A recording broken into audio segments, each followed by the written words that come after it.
Yo, what's good, guys? This is Anthony, as you guys know, from the Hot Seat Podcast, the Ball Podcast, some of the trivia is on this channel as well. I just wanted to introduce Joseph. He's a really good friend of mine. If you want to know the stats side of baseball, if you want to know the science side of baseball, if you want to just hear someone talk ball, Joseph's that guy, man. And he's going to be presenting the new show, The Dugout, which is coming up right now. Welcome to The Dugout. I'm your host, Joseph Silva, and on today's episode, we're talking about the spate of pitching injuries that have occurred this year. We may be in another year of the no-hitter.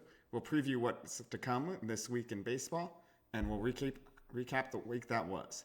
And if you like what you see here, be sure to leave a like, comment what you're looking forward to next week in baseball, and subscribe to Playbook Sports for all things sports-related. We begin today with one of the contenders in the National League versus one of the dark horses and the unknowns, as the Cincinnati Reds go to Citizens Bank Park to take on the Philadelphia Phillies. The Reds ended up winning this series 2-1. The Reds' big question going into the year was pitching, and the starting pitching was huge. Andrew Abbott in Game 1, 5 1/3, 2 runs, 3 hits, 2 walks, 4 strikeouts. Slightly below average call strike plus whiff rate, but overall exactly what Cincinnati needed as they took Game 1. Game 2 was the Bryce Harper game, hit 3 home runs and a victory, but Graham Ashcroft was not the problem here as he went 6 strong, gave up 4 hits, 2 earned on the Bryce Harper home runs, 1 walk, 5 strikeouts, and an elite 36% call strike plus whiff. And Frankie Montas, the presumptive ace of the staff at the moment, went 5 2/3 strong, 5 hits, 1 earned, 3 walks, and 5 strikeouts in the finale as the Reds took the series. In total, the starters had a 2.64 ERA with a 106 whip and 7.141 Ks per 9. Great showing from the staff. Ashcroft is the one I'm especially impressed by because he's the one that needs to get going for this staff. You know about the potential of Hunter Green. You know what you're getting out of Frankie Montas. Ashcroft was the big unknown and a huge series for him against this Phillies lineup. Offensively, Spencer Steer impressed. 6 for 13, a 9.23 slugging, a double, a triple, a homer. 5 RBIs in the series. Big series for Spencer Steer. It's Jonathan India, the presumptive leadoff hitter at the moment. He's bringing his walk rate up to be a good leadoff hitter, filling in as their suspensions and injuries are taking its toll on this Reds infield. And the other big question mark for the Reds was Elly De La Cruz. Does he take that leap? And at the moment, it looks like he is not taking that leap. He is just struggling to hit everything in the zone right now. 3 for 13, no walks, 7 strikeouts. Swung and missed in 9 of 19 pitches in this series. It's the same problem he had after that electric debut.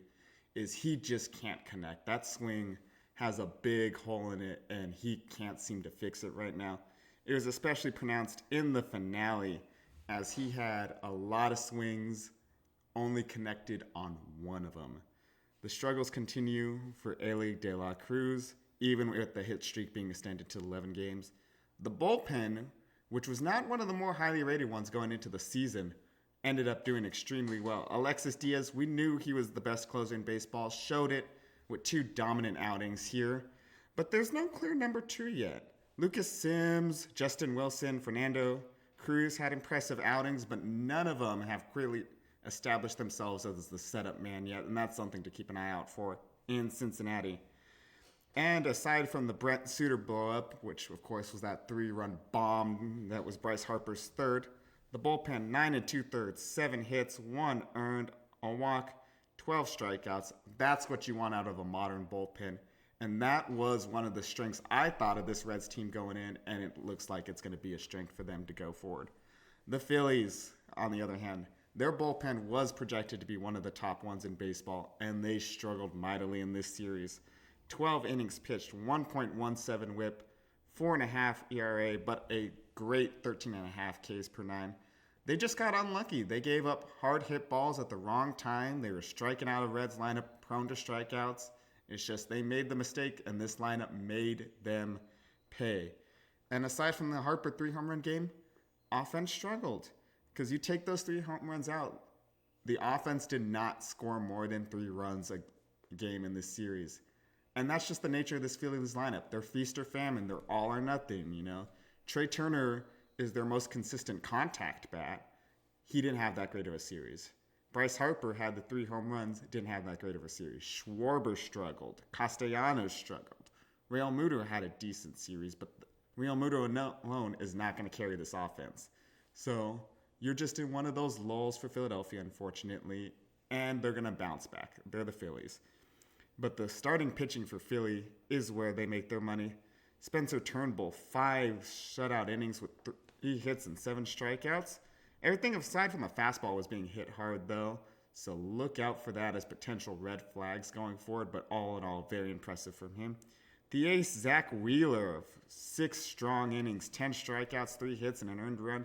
Defense did him no favors, though. I'm thinking especially that Castellanos misplay off the wall. A better right fielder makes that play, and that ended up leading to a run that was the difference in the game.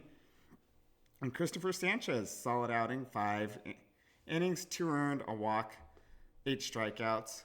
That's what you kind of want out of Christopher Sanchez. He's not going to be one of those guys in the postseason, but he should be a guy that should give you 5, save the bullpen, make sure everything's ready for the big 2 and Nola and Wheeler. So the overall takeaway, the Reds pitching, they look good to start the year. And that's the kind of pitching, like I said before, that they need in order to compete here in the National League, because the National League Central is all over the place. It can go in any direction, and the Reds are looking to plant their flag and say, this is my division. The Phillies, the bad defense is something we knew about. The feast or famine nature of this offense is something we knew about. They're going to have series like this year. It's not a red flag. They're looking to get back to their second World Series in 3 years. And this is the kind of performances that'll sink them on October. It's sunk them against the Diamondbacks, but I'm not too concerned about it. Now, as an obvious Dodgers fan, I am not talking about our next series, Dodgers-Giants, because it was a sweep and the best rivalry in baseball. No, I'm talking about this series because the Giants looked sneaky good. And it hurts me to say that. It really does. But they played the Dodgers tough. For the Dodgers, the big thing, Dave Roberts let his pitchers get out of jams. That's been the one thing we've always complained about him, is he yanks the starter too soon. He doesn't let him face adversity. Well, he let Tyler Glasnow face adversity. 2 and second and third, 1 out against cleanup hitter Michael Conforto, leaves Glasnow in, gives up the 2, gets out of the inning. Not what you want to see out of Glasnow, but he battled back, he got the outs, and more importantly, he knows what not to do for next time. James Paxton had first and second, no outs, got out of it, but not without another bases loaded scare against Matt Chapman. But going back to Glasnow, he looked good again. 6 innings, 4 hits, 3 earned, 2 walks, 7 strikeouts. The curveball looked good. The fastball was dominant. The slider was there. You didn't like the results in certain key at-bats, but the process is there for Tyler Glasnow, and that's what you want to see from him. He looks to be the ace of a very potent Dodgers staff.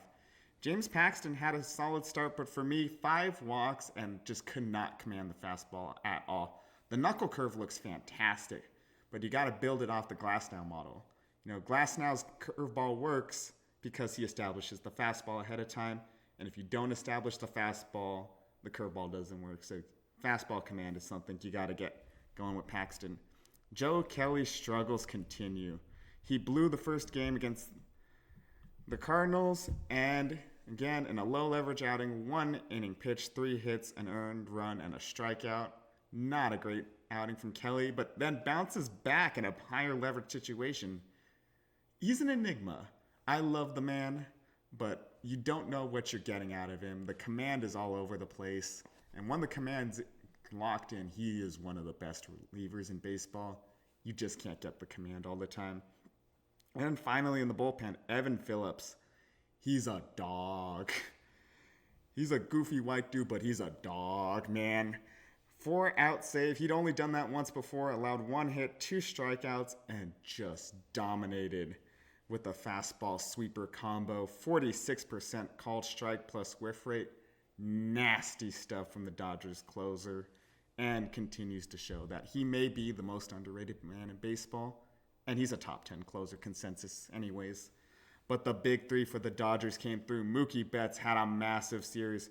455 batting, 539 on base, 1,000 slugging. He was hitting everything the Giants pitchers were putting out there. His baseball savant is literally red circles, a scorching start for Betts, coming for that MVP. Shohei Ohtani, they say he's struggling, but if a 273 batting average, 330 on base, and a 936 or 969 OPS is struggling, it's going to be scary when he gets it going. He had the home run. That was his first quote-unquote big Dodger moment, but there's so many more to come. He smoked that thing. He's been smoking every ball this year, and that's the thing. His timing looks a little bit off at the plate, and he's still smoking it. He's worth every bit of that $700 million this year.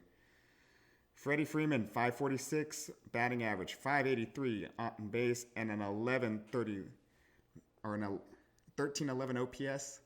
He's Freddie Freeman. He hits everything. He does everything. And the big three overall were just dominant this series, which is unfortunate because it takes away from what Will Smith is doing in the 4-hole. He got paid and he's earning every bit of that $13 million. Max Muncy has had several clutch at-bats, and Teoscar Hernandez leads the league in RBIs. There's not an easy out on this Dodgers lineup, aside from maybe James Outman, unfortunately. He just looks lost. His approach is off. He's hitting it hard, but at people, he's got to figure it out somehow. And I'm not one of those that says demote him to AAA, but just get him in the cage and just work on things. For the Giants, the main reason I wanted to talk about this series, Logan Webb was rough. Because he is not a swing and miss guy. He's induced ground balls, but with just the raw power and the bat-to-ball skills in this lineup, it ended up being a disaster, which is sad to say because, I kind of like Logan Webb, and he just got hit hard.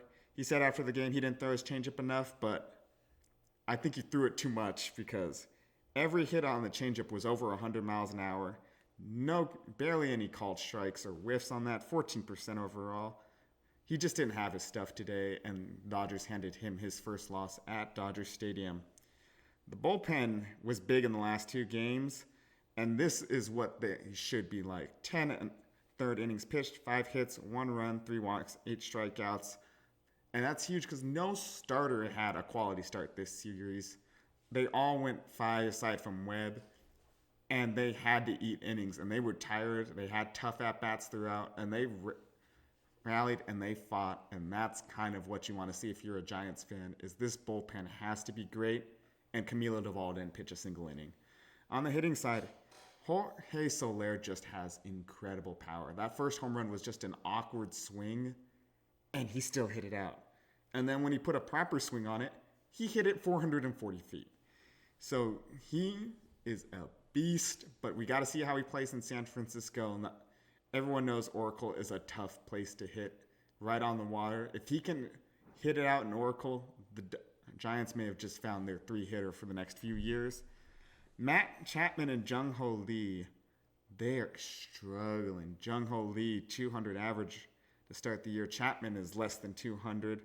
They got to get it going because these two were signed to be big bats in this lineup, and they have not delivered yet.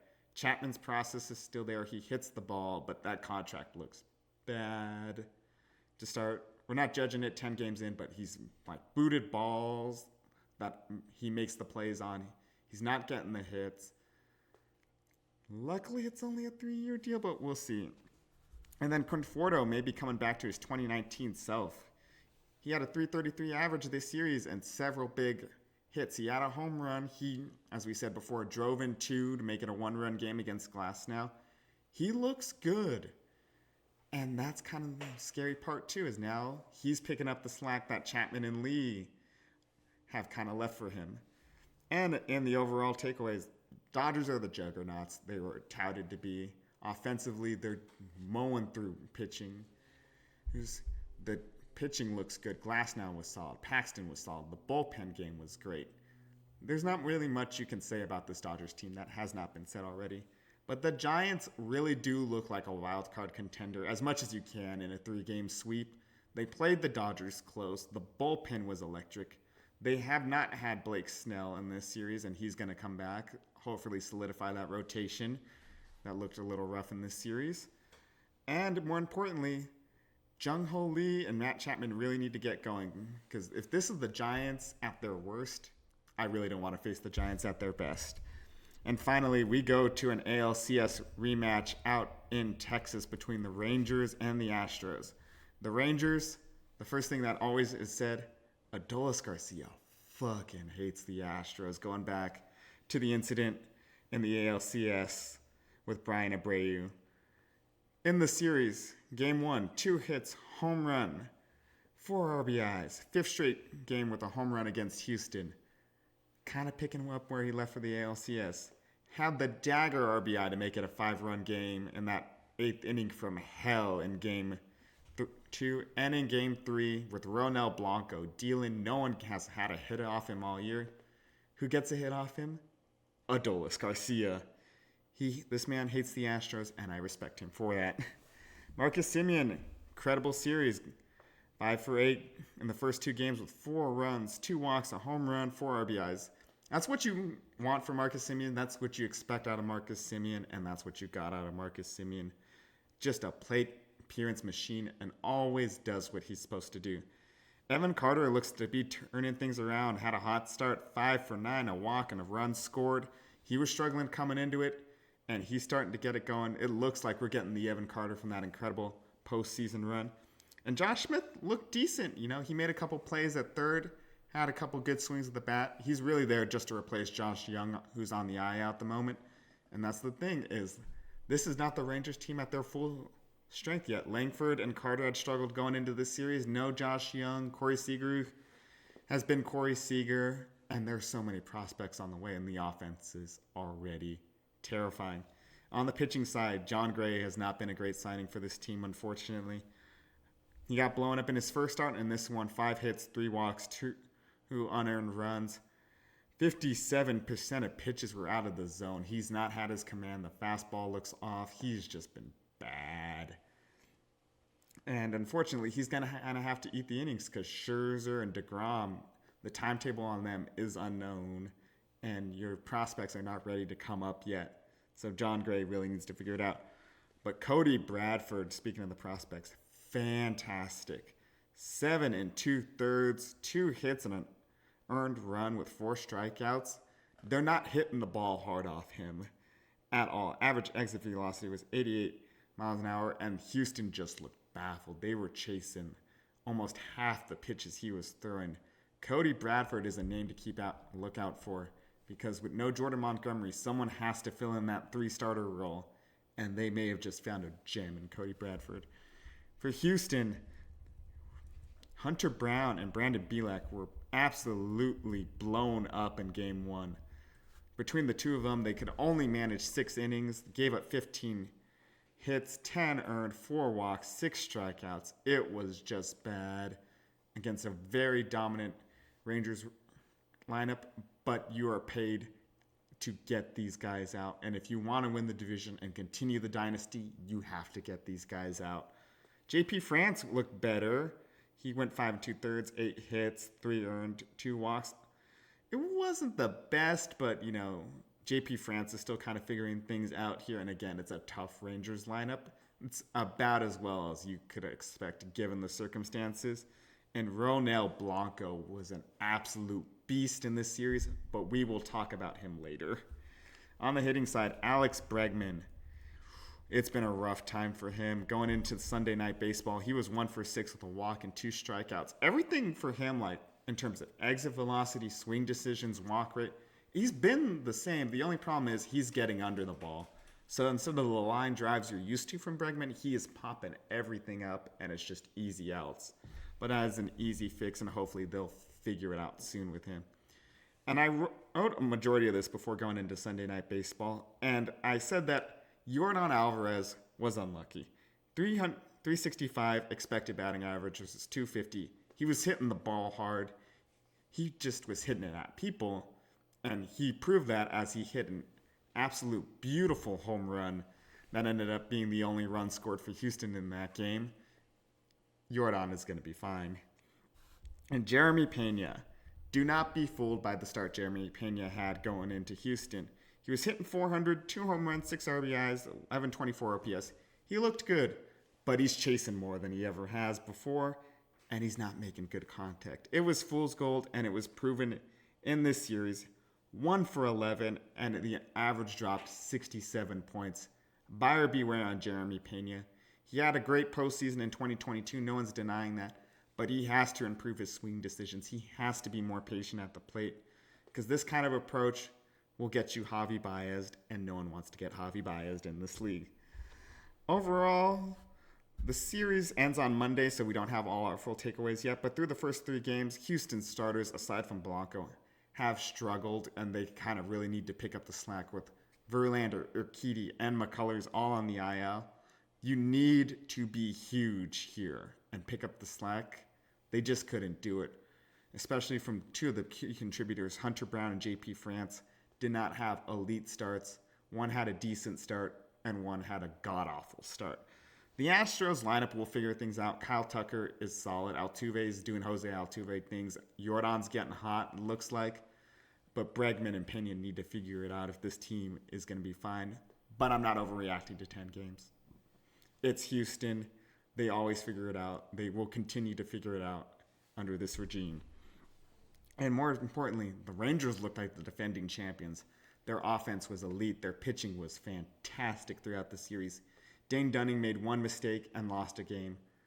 That's about as good as pitching you can have in this league. And it's just scarier because they got prospects on the way. They got Josh Young on the way.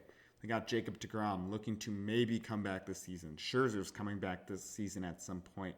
Oh yeah, and Evan Carter and Wyatt Langford, their 2 top hitting prospects and 2 of the favorites for AL Rookie of the Year, they're struggling. The dynasty may have moved to Dallas-Fort Worth. Now we're on to our 2 big news points of the year, and this may be another year of the no-hitter like 2012. We had 4 no-hitters being taken into the 6th inning.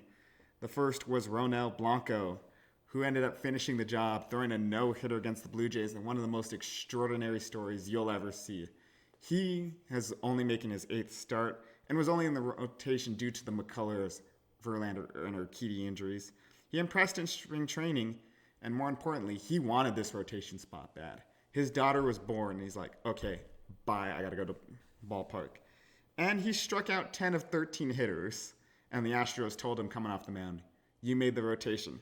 And he made the most of it, as he would end up going 14 straight hitless innings to open the year. He has not been hit hard at all. The changeup is beautiful.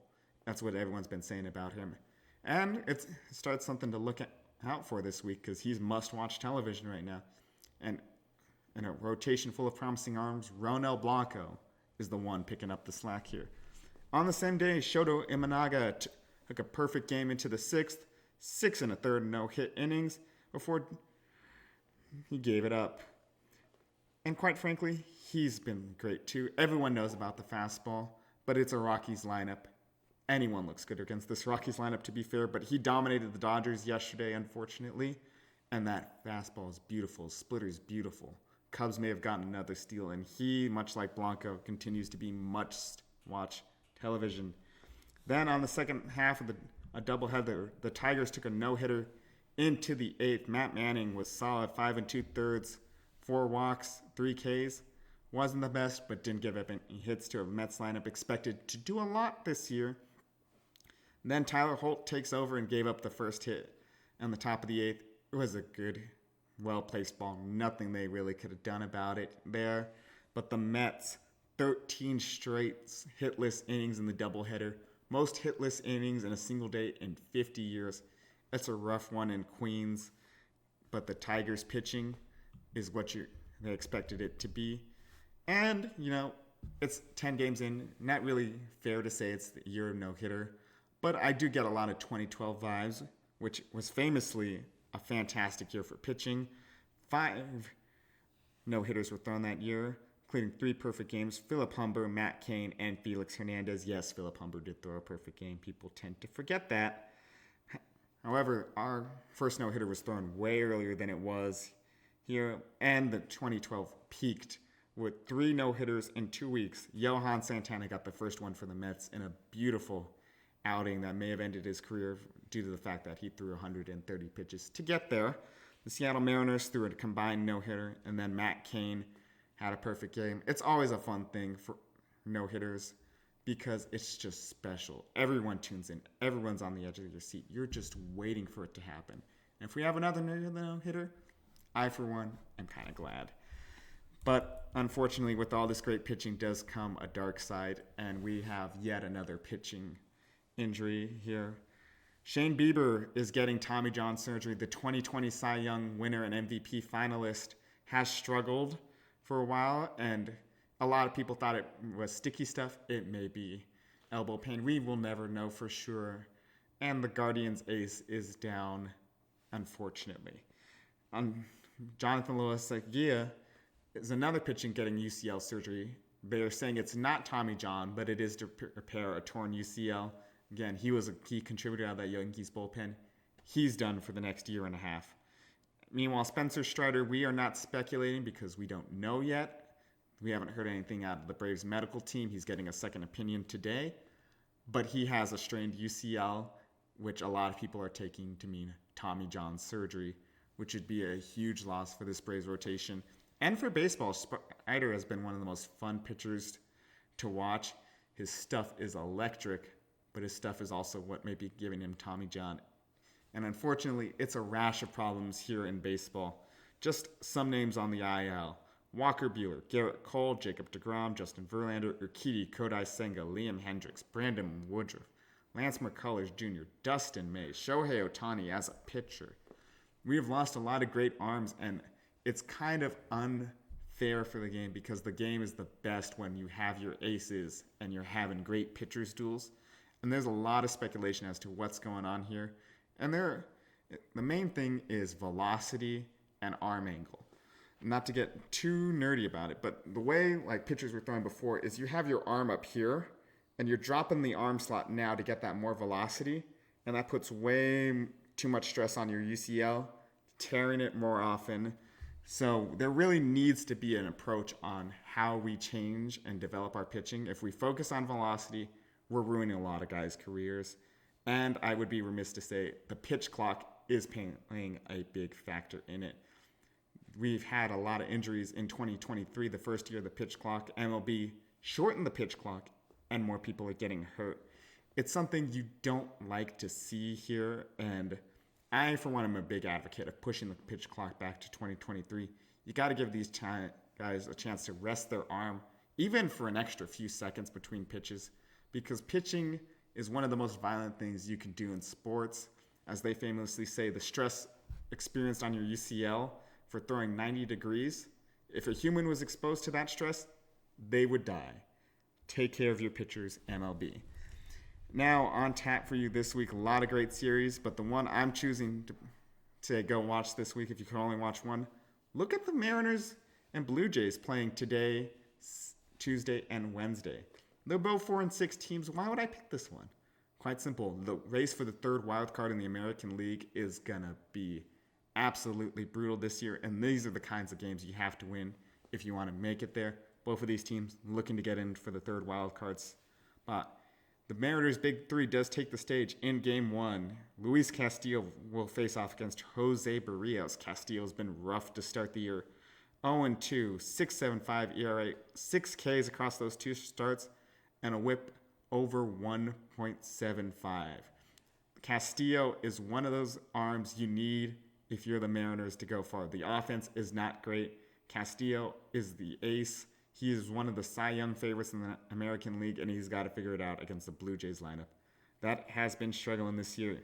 In Game 2, George Kirby, who has also been struggling this year with an ERA over 5, 10 Ks at least, and a whip under 1.3, but he's got to get it going. He avoids the walk, but he's got to stop giving up the hits. He's got to put more soft balls in play. That's the George Kirby motto. He's got to do it here today. He faces off against Chris Bassett, who is another struggling pitcher. 0-2 with a 7.71 ERA, a whip over 2. It's going to be brutal because Bassett is one of those arms you need if you are Toronto. And in the finale is the best pitching matchup. Logan Gilbert, who has had 2 no decisions. He's got a 3.55 ERA, 15 Ks, and a whip under 1. Logan Gilbert has been as advertised this year. Another one of those Mariners arms that has been expected to win a Cy Young this year. Only one can, but he's looked every bit the part. Yusei Kikuchi goes for the Blue Jays. He's 0-1, but a 2.79 ERA. However, concerning 1.55 whip, this Mariners lineup looks to punish him. However, both lineups have not been punishing anybody. They're bottom 10 in runs scored and OPS this year, and it's been tough offensive baseball to watch. And players to watch out for this year series. Julio Rodriguez and Cal Raleigh have been struggling. Both have OPSs under 500. Look lost at the plate. Really need to get it going here because those are 2 names you really expect to drive the offense this year. I don't believe the steps J.P. Crawford took last year are legit. Kind of proving me right on that, but he wasn't expected to carry the load for this team. Rodriguez and Raleigh have been, and if the Mariners look to win that famous 54% of games, those 2 have to pick up the slack offensively. Meanwhile, for the Blue Jays, Justin Turner is off to a blazing hot start, 936 OPS. He's just Mr. Consistent at the plate. You know what you're getting out of him. Clean swing, always making contact, always putting the ball in play. Justin Turner is going to be huge here, and he has to be in order to pick on these big 3 arms. Springer and Vlad Jr. are off to slow starts. They're not as horrid as Rodriguez and Raleigh have been, but you're not expecting the top 2 in your lineup to have 721 and 711 OPSs. They do have 2 home runs each, but they really need to get it going at the plate because this Blue Jays lineup is supposed to be lethal, and they've been average at best. Meanwhile, the man, the myth, the legend himself, he came out hot last year. He came out hot this year. Davis Schneider, 917 OPS, 2 home runs. He was one of those where you're kind of going back and forth. Is it legit? Is it not? It looks to be legit. Davis Schneider is coming in to fill, honestly, that Lourdes Gurriel spot that Dalton Varsho was expected to fill, but Varsho didn't have a great first year in Toronto, didn't have a great start to this season. It's okay. Davis Schneider will save the team. But that's all I have for you today. Be sure to come back next week for the more here at the Dugout. And again, leave a comment. What are you watching this week? Do you think I'm wrong about anything? Let me know. Thanks for watching. And as always, play ball.